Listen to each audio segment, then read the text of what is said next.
大家好，这里是阅见成长，一个记录并分享阅读心得的频道。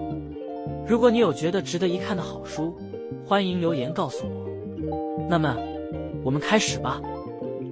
今天想跟你分享的是一本能让你看得更清楚、想得更透彻的书。思考的框架，你是不是也常遇到这种状况？明明已经处理过很多类似的问题，但同样的错误还是会重复发生。有些问题根本没有标准答案，别人却能快速找出最好的解法，而我们只觉得乱，觉得烦，觉得不确定。如果你也有这样的感觉，那你一定会喜欢今天的内容，因为思考的框架这本书就是教你如何透过思维模型，像戴上滤镜一样，把问题背后的脉络看清楚，让你的判断更精准，决策更有信心。作者夏安·派瑞许是知名部落格 Farnam Street 的创办人，很多华尔街大佬、顶尖运动员、专业教练、创业家都靠他的文章来提升决策力。这本书更是他研究多年后整理出的9大核心思维模型。这些思维模型的特点是不会被时代淘汰，不会突然失效，跨领域都能用，越用越强。今天我们快速理解这9个思维模型，并且用故事、例子、生活语言带你走过一次，让你听完就能立刻用在生活和工作中。先从第一个模型开始，地图不等于疆域。这句话的意思是，所有模型、公式、SOP、规则都只是地图，而真正的世界永远比地图复杂。讲一个故事，有一片开放的牧场，大家都可以在上面放牛。照理说，只要每个人放牛的数量刚刚好，牧场就能永续使用。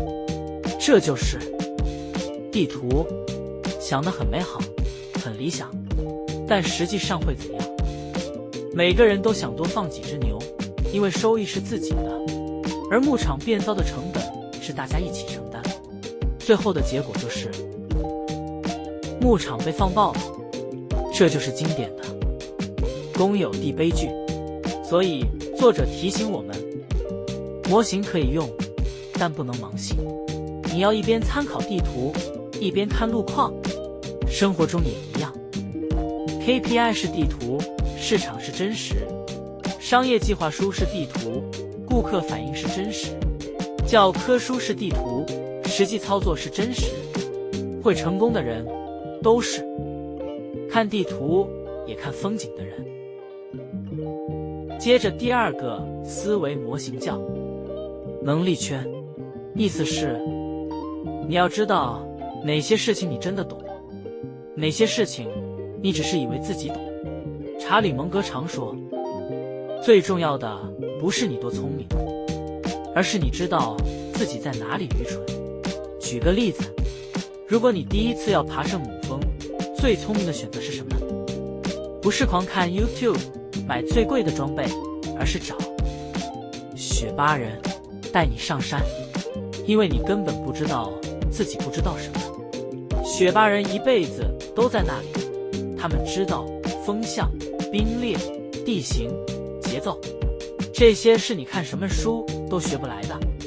走出能力圈是可以的，但假装自己有能力是危险的。那能力圈要怎么变大？作者给3个方向： 1. 保持好奇心，多学多问； 2.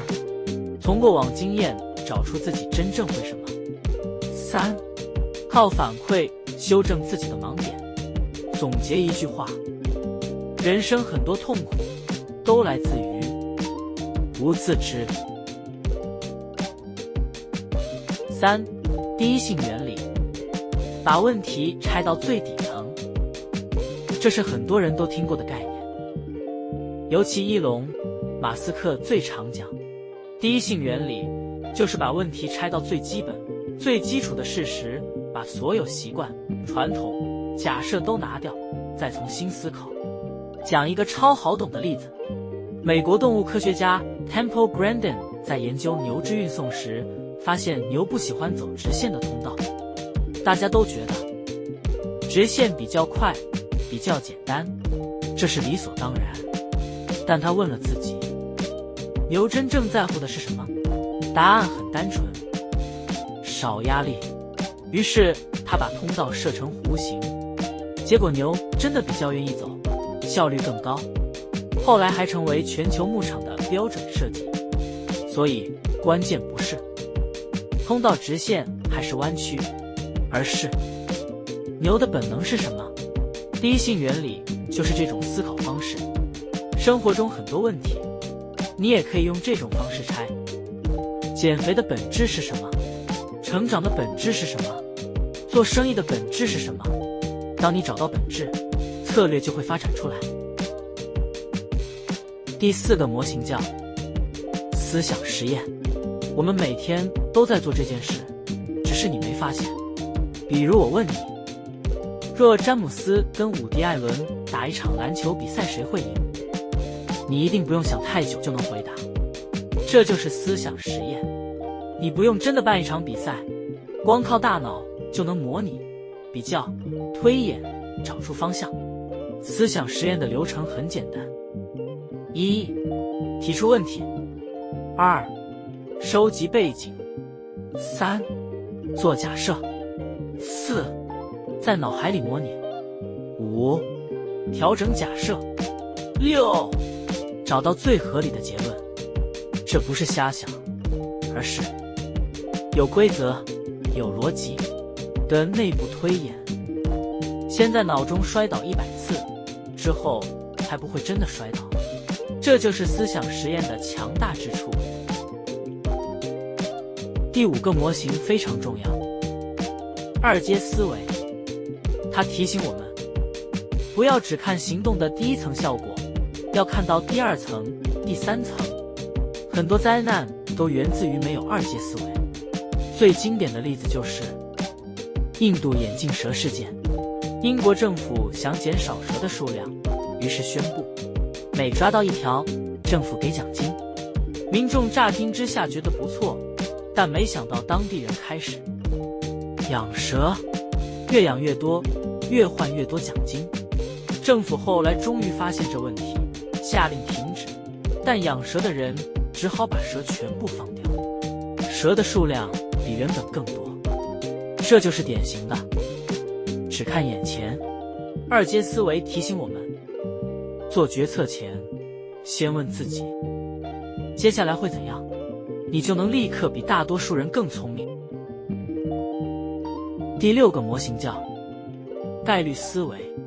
我们常常会被新闻欺骗，例如看到暴力事件增加1倍，就以为自己明天可能会被攻击。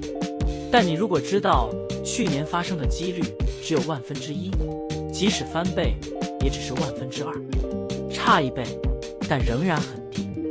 这就是贝叶斯思维，把新资讯放进旧资讯里一起考量。另外还有肥尾曲线，告诉你极端事件虽然少，但不是不会发生。像金融风暴、黑天鹅就是这种状况。还有非对称性，估计的误差通常不是平均分布，而是往某一边偏。懂得用概率思考，你就不会动，不动就害怕，也不会被看起来很合理，其实很偏的资讯误导。第7个模型是逆向思维。查理·蒙格最常说的一句话就是反过来想，总是反过来想。反过来想有多强大？给你一个真实案例。1920年代的美国，女性抽烟被视为不雅，烟草公司想开拓女性市场，但硬推没用，于是他们反过来问自己，要让女性愿意抽烟，社会必须发生什么改变？结果他们把抽烟包装成自由、时尚、苗条，甚至安排女性在游行场合抽烟，被媒体报道后被称为自由的火炬。结果是，女性开始大量抽烟。这虽然是负面的例子，但反言法的威力你可以看得很清楚。第8个模型叫奥卡姆剃刀，意思是当有多种解释时，通常最简单的那个最接近真相。你小孩今年比去年矮1公分，你以为他生病了，基因突变，营养失调，结果其实只是量错了。你脚趾痛，你以为是骨癌，结果是鞋子太紧。书中有个超经典的例子，印度的孟加拉虎常常袭击村民，政府想了很多复杂的方法都没用。后来有人发现，老虎只有在认为自己没被看见时才会攻击人。最后想到蝴蝶翅膀上的假眼睛这个自然现象，就让村民戴后脑勺人脸面具，结果老虎真的不再攻击了。最简单的方法反而最有效。最后一个模型叫汉龙剃刀，这个模型会让你人生快乐很多。意思是，如果某件事情可以用粗心、愚蠢、疏忽解释，就不要第一时间把它解释成恶意。很多人不是针对你，他只是没想清楚。开车被按喇叭不一定是挑衅，同事忘记回你讯息不一定是不尊重，另一半忘记买酱油不一定是不在乎你。书中讲了一个可能改变历史的故事。古巴飞弹危机期间，美国丢了深水炸弹，而苏联潜艇不知道这事，警告他们以为战争开始了，差点按下核弹按钮。关键时刻，一位叫阿尔西波夫的军官拒绝了发射，因为他认为也许只是有人犯蠢，而不是要开战。他的不要想成最坏，可能救了全世界。今天跟你分享的9个思维模型是：1. 地图不等于疆域； 2. 能力圈； 3. 第一性原理； 4.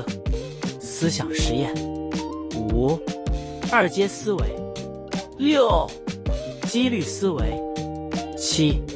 逆向思维； 8. 奥卡姆剃刀； 9. 汉龙剃刀。这些模型不是要你背，而是要你用。